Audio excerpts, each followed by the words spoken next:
There's a great divide between city and country, how the city kids, didn't matter what they did, education is available. It doesn't matter where they live in Sydney, there is further education, whatever they want.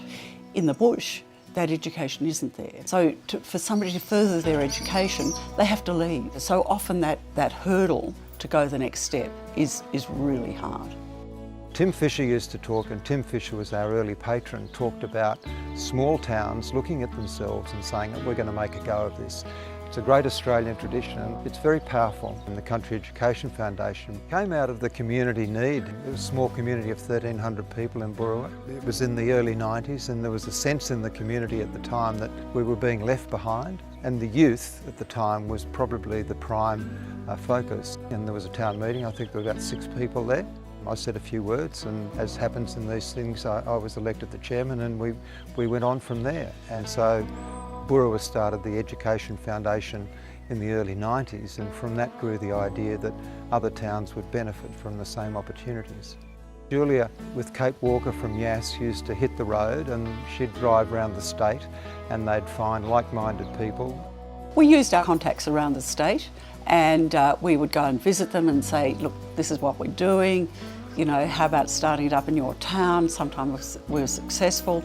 It would sometimes take a couple of years and we'd go back and we'd visit again and again, and gradually the different communities would start up.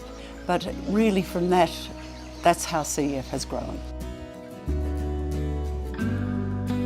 The culture of the regions coming together and solving problems, not looking to government or outside parties to solve them, but solving them themselves. I hope it continues, and that does give me grounds for optimism.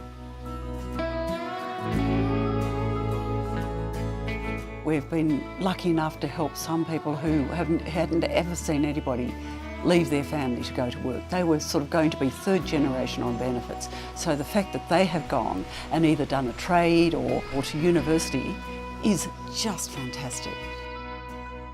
We feel that we can change people's lives. You know, the need can be financial, it can be family, it can be distance, it can be any number of things. It's not just financial.